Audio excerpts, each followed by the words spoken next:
am called Punchinello. I'm known to be a good fellow. And though at times I get mellow, it's only among my good friends. Hello, everybody. Doop, doop, doop. What's that? Doop, doop, doop, doop, doop, doop, doop, doop, doop, doop. Who are you? Oh, why, my name is Jack Ketch. I'm the hangman. And you, I presume, are Mr. Punch. Why, that's right. My friends call me Mr. Punch, Mr. Nell, and Mr. Low. I am Mr. Punchinello. Well, then, I must hang all four of you. Why? What do you mean? Why, I'm to hang you by the neck, sir, until you are dead, dead, dead. Why, you're not going to kill me 3 times, are you? Oh, no, sir. That won't be necessary. Once should be enough. Now, come along, Mr. Punch. Why, what do you want me to do? Why, Mr. Punch, don't you know anything about hanging? No, I don't. Why, then, I must show you, then. Put your head into this loop here. Oh, this loop here? No, Mr. Punch, higher. Like this? No, Mr. Punch. Why, I've never been hanged before. I don't know how to do it. Why, I suppose it's only fair, then, that I should show you. First, you see my head, Mr. Punch? Why, yes. Well, then I put my head into the loop, thus. Thus? Thus. Then what do you do? Why then, Mr. Punch, I must pull the rope. This rope here? Yes, Mr. Punch. Why, like this? Do I pull it like that? Why, no, Mr. Punch. Much harder than that. Oh, like this, then? Oh, Mr. Punch, Mr. Punch! Yeah, there's a fellow who's hung himself out to dry. Ah, la-di-da-di-da. That's the way to do it. A-root-ti-toot, a-root-ti-toot. That's the way to do it. How did you like that, Connie? I like that fine if you want to see a dead man, Mr. Punch. Yes, I'd like to see a dead man. Well, I'd like to see a different man who's hopefully alive. His name is Jim Rose. Do you know where he is? Oh, yes, yes. He's very much into my business these days. He's quite attached to me, you know. Would you like to speak with him? Could you bring him out? Yes, I'll speak to him. I'll meet you in just a moment. Thank you.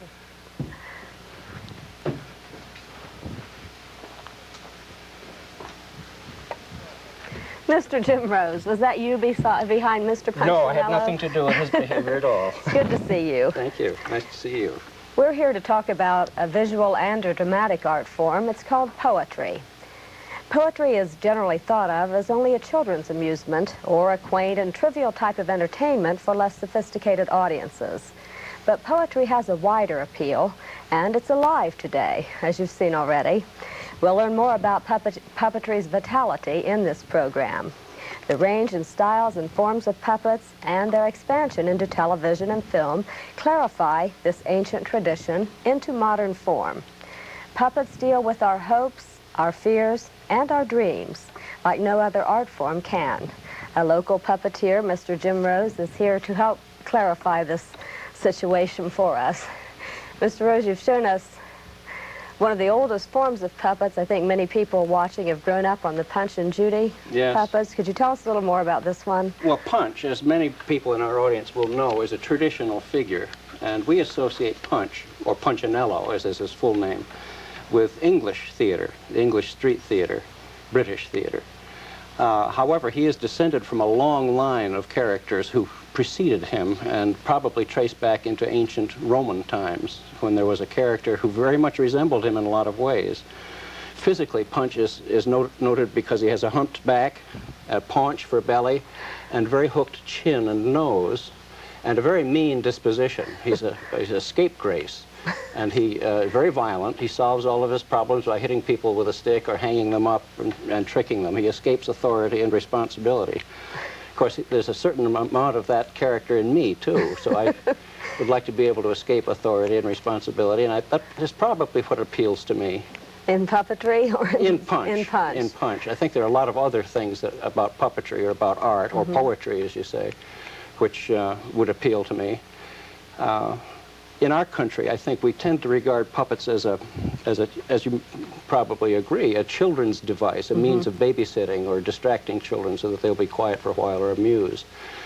I think that's probably a function which is a real and legitimate one, But it's also possible, I think, for puppets to do a great deal more for us. And those of us who followed Jim Henson's productions in the film or in the Muppets realize that there's really quite a range Okay, of appeal so to the human. Muppets might be one of our most modern ways of relating to seeing an older figure as Punch. Yeah. Well, this figure, of course, is not an antique. This is one that I made myself about 15 years ago. Aha. But the character of Punch is quite old. In England, he's 300 or 400 years old. And in this form, as a hand puppet, he's really, this is a second version of Punch in the English tradition. He was originally brought to England as a marionette. Aha. And in fact, in England and in Europe, the marionette, which is a stringed puppet, had many permanent theaters, very much as we would have in our culture, probably movie theaters. That's where people were able to go, that and the legitimate or live theater, human theater. And during the plague years in London, of course, the authorities closed down the theaters. There were places where people would become infested with the plague, they thought, and so they closed them all down. And the marionette theaters were closed with them. And Punchinello then had to retreat onto the street where the authorities couldn't catch up with the moving puppet stage. You could set up a stage on a street corner in 10 or 15 minutes and have an audience and collect your money and be gone before the authorities knew that you'd done it. So the Punch became a hand puppet character because of that. That's a very fascinating story, it really is. I'm interested, you mentioned making this figure about 15 years ago. Interested in your original introduction to puppets and how you came to work with them as you do. Well, I consider myself to be very fortunate in terms of my relation with puppetry and my introduction to puppetry and the theater arts generally. I discovered puppetry probably before I can remember having discovered them. My mother tells me that while she and my father, Rufus Rose, were rehearsing their marionette programs, they were professional puppeteers before I was born. And when they rehearsed their programs in our home, my mother would give me a piece of a marionette to teethe on. So I chewed, I gummed a marionette leg. That's a fairly rare So that was a pretty early introduction. Did you become interested then as you were even a young boy? I enjoyed working with my parents. They put me to work, and I was very eager to do it. When I was 10 years old, this is in 1943, and I would work with them as an operator, and I had a speaking part as one of the children in Rip Van Winkle, which, of course, is a very popular story in New England and the New York area. In 1946, we had at our home in Connecticut a convention of the Puppeteers of America, the national organization, which recently celebrated its 50th convention in the Cincinnati area this past year in 1987. And my mother and my brother and my father and I worked together, and the marionettes that I started with, as I said, were Rip Van Winkle. And you can see in one of the illustrations that I've brought with me that the puppets are about 1/3 life size. The marionettes, that's a stringed puppet, are about 1/3 life size. So a 24-inch tall marionette will represent a 6-foot tall human being. When you started out as a boy, did you operate and do the voices for the puppets? Or? My very first job was, when I was 10, as I say, was to take the part of Nicholas Vedder, and as the script which we used called for him to be a young boy. So I spoke the lines. I think I said something to the effect that I wish I could discover something great like that, referring to Henrik Hudson having discovered the Hudson River. And I remember going up in my line, getting my line wrong, but I had good coaching from my parents, and I operated a marionette or two, and I ran the music and the lights and the curtain, and helped move the baggage and pack it up. How have puppets managed to stay a part of your life then over the years? Well, they haven't always been a very central part of my life. I've always been interested in the arts generally. I enjoy drawing and painting and sculpture. Of course, all of that refers to puppetry. I mean, those are crafts which can be used in puppetry, and I do them now. And when I went to college at Antioch College in 1951, they very soon began doing a series of plays, Shakespeare plays, that began the whole Shakespeare cycle over there. So I became quite interested in theater, legitimate human-scale theater, and that's been a very important part of my life. I'm trained as a scene designer and lighting designer as well. So then in puppets, you've managed to find a central point for many of your talents and interests, I would think. I happen to enjoy a great many crafts and art forms, and puppetry does bring them together. I don't consider myself to be a writer, nor do I consider myself really to be a musician. But there are many other things that I have some skill at, and I enjoy integrating them. And in my training as an actor, I have great respect for the job that an actor does in discerning those essential critical elements of a role, you know, the spiritual or emotional or psychological basis for a character. And in much of my work, I've concentrated on that. I've tried to interpret puppets as an actor would interpret a role. But with being a puppeteer, you have the privilege of creating them in your mind and then embodying them in any dimension or form that you might choose. Not always in a hand puppet. It might be a marionette or a shadow puppet or some of the other forms of puppets that lend themselves to interpretations which would be more appropriate than this particular one. Okay, that's very fascinating. It might be time to ask you about some of the other forms of puppets. All right. You mentioned the shadow. Is that one you Yes, I have share four right now? kinds of puppets here today, and I've already demonstrated just a little bit how a hand puppet works. I won't put my hand back inside Mr. Punch here on camera, but we can see that what I do to operate him is to put my index finger up into his neck and operate it. My second finger, my long finger, into one of his arms, and my thumb in the other arm. This makes it quite possible for me to handle props and pick things up. Which you did in the scene we saw. Yes. Yeah. But now I'd like to show you another form of puppet. All right. This will be a shadow puppet. And it is a translucent, in this case, a translucent animal hide. This particular shadow puppet is a traditional one which comes from India. It is not complete in that the arms, although mobile, do not have the control sticks attached to the hands, which they normally would. But you can see the design and the pattern here are wonderfully expressive in a two-dimensional visual form. This figure, because it is translucent and light and portable, can be reversed so that it can face stage left or stage right as the action might demand. And the Indians would have used this as to make a play? Yes, like there are a we've great many seen. plays, and very long ones, too. They're very traditional drama in India, which is expressed through the use of shadow puppets. The East and the Middle East and the Far East all have a long, long traditions of shadow plays. The Turkish shadow plays are probably the ones that became popular and in vogue in Europe first, probably around in the 1920s or thereabouts. They were very voguish. And then this culture used the intricacy of the color just on a flat surface instead of expanding it. Anticipating perhaps our Saturday morning cartoon shows in a lot of ways, really.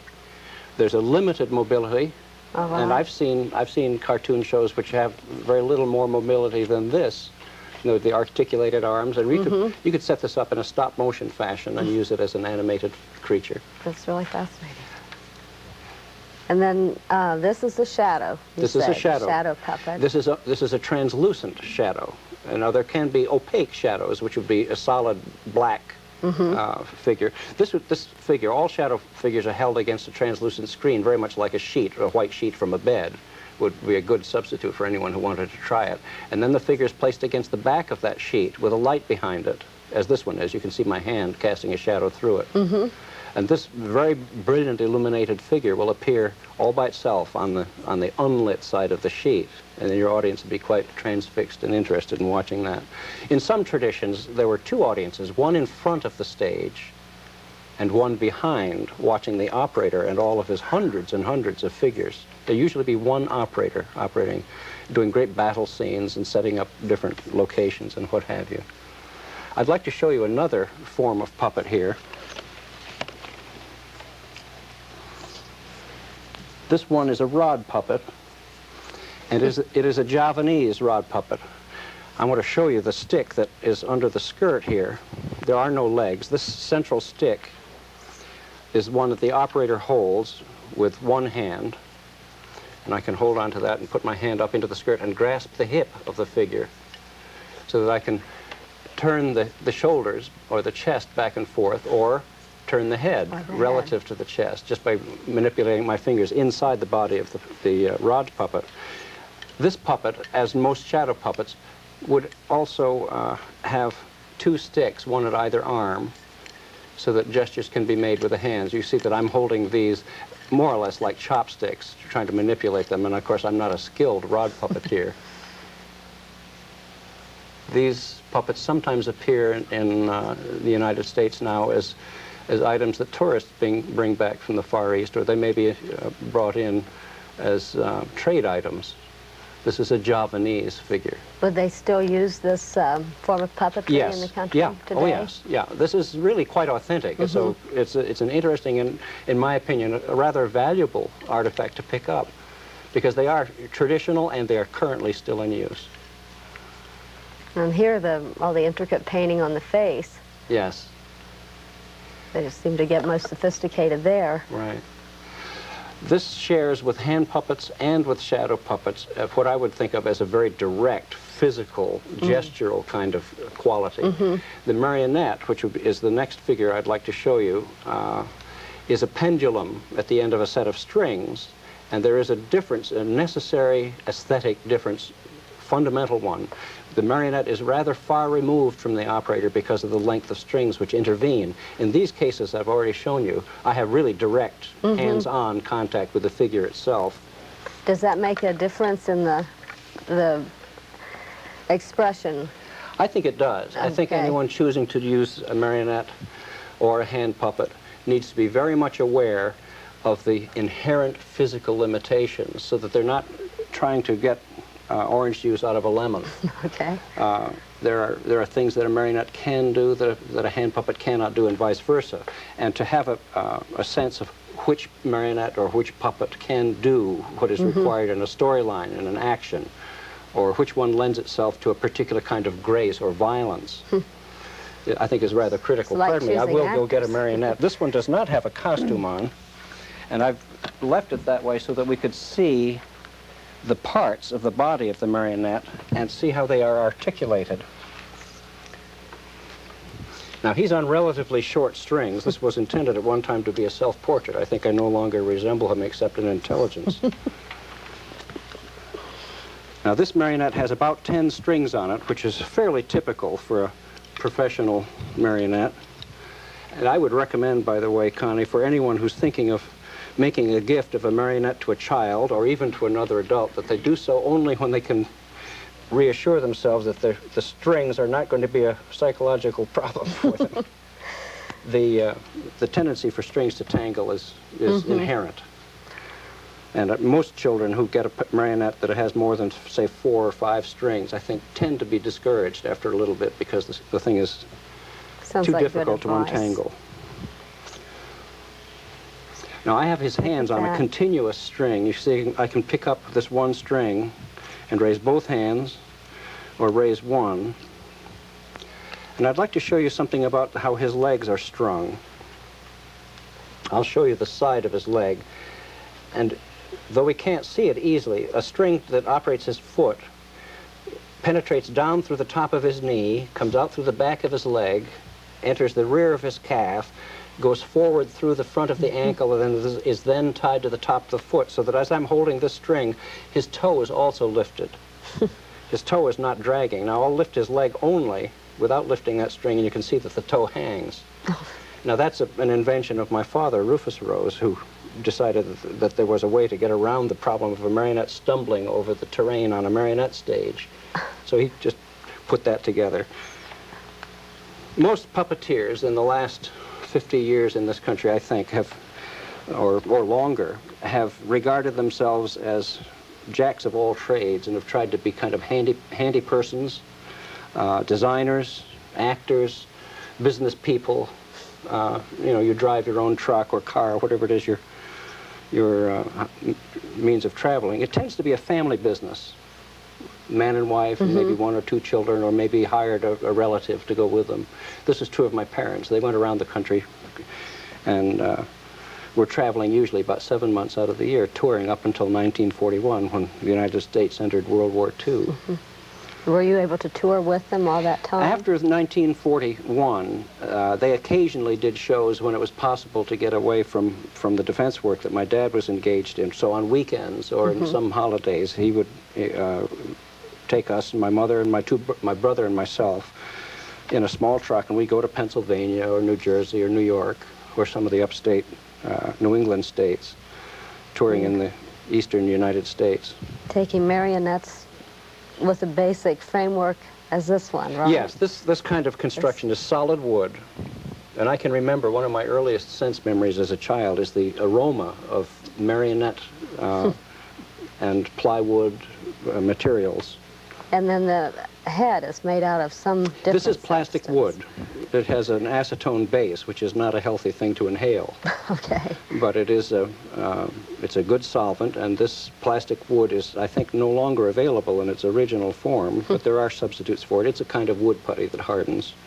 What I do is to model the head in plasticine, the original, then make a plaster mold, a 4-piece mold, in which I invest the plastic wood about 1/4 of an inch thick. Goodness. And there's a rather elaborate process of hardening that. So you end up doing wood carving or sculpture, so to speak, Yes. and engineering.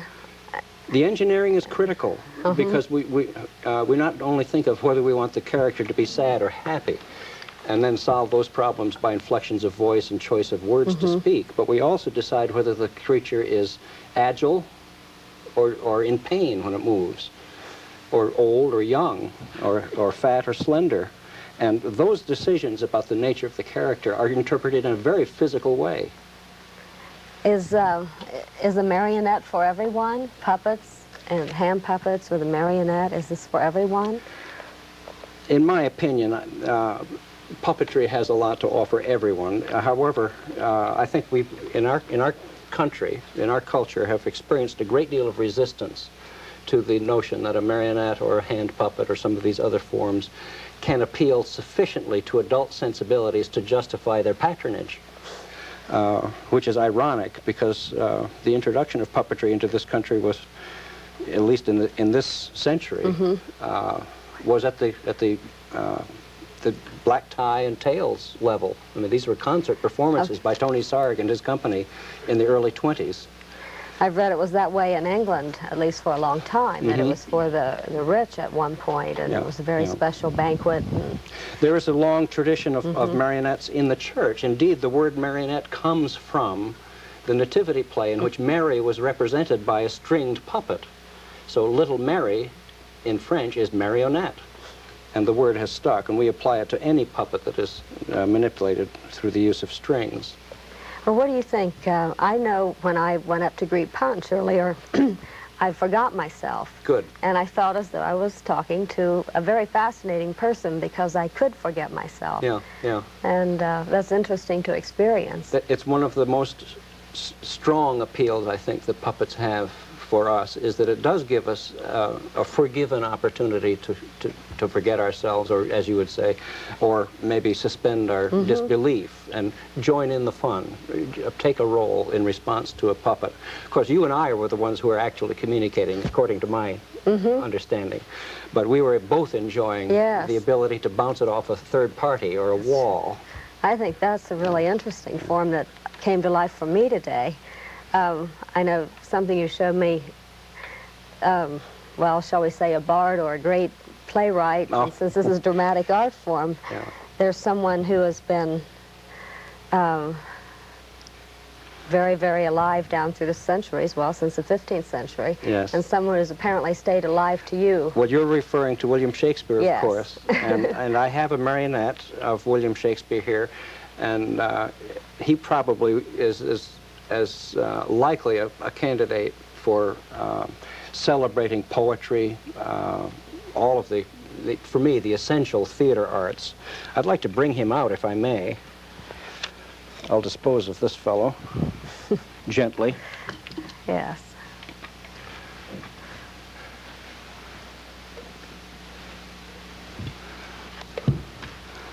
This is a more sophisticated marionette than the one I just showed you.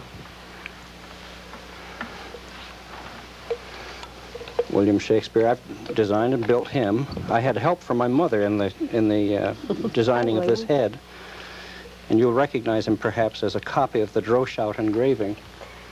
Yes, he's very familiar, this likeness. Shakespeare's always meant a lot to me, ever since I first went to Antioch College and saw all of the Shakespeare plays done in their Shakespeare Festival years ago in the 50s. So then you formed this one. Yeah. He walks.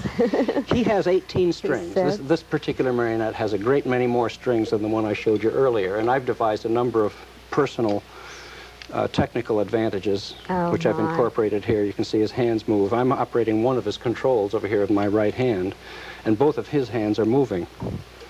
He directs theater. And that's innovative, or at least I haven't heard of anyone else who's done it. So you're able to engineer that like your father did the earlier movement of the foot. It's a comparable thing. Puppeteers in our country and internationally do share their technical information without copyright. It's a tradition which I'm very pleased to be a part of. And anyone who's interested in that sort of thing can find out through the Puppeteers of America, and at their local library, if they find a copy of the Puppetry Journal, they could make some contacts that might be very useful in pursuing their interests about puppetry of all kinds. Is there something Mr. Shakespeare would care to share with us? It's evident to me that he has something he'd like to say. He looks that way. I have to travel where he goes, of course. I'll see what he has to contribute to us. Thank you. Help make his stage. Our revels now are ended. These, our actors, as I foretold you, were all spirits and are melted into air, into thin air. And like the basis fabric of this vision, the cloud-capped towers, the gorgeous palaces, the solemn temples, the great globe itself, yea, all which it inherits, shall dissolve, and like this insubstantial pageant faded, leave not a rack behind. We are such stuff as dreams are made on, and our little life is rounded with a sleep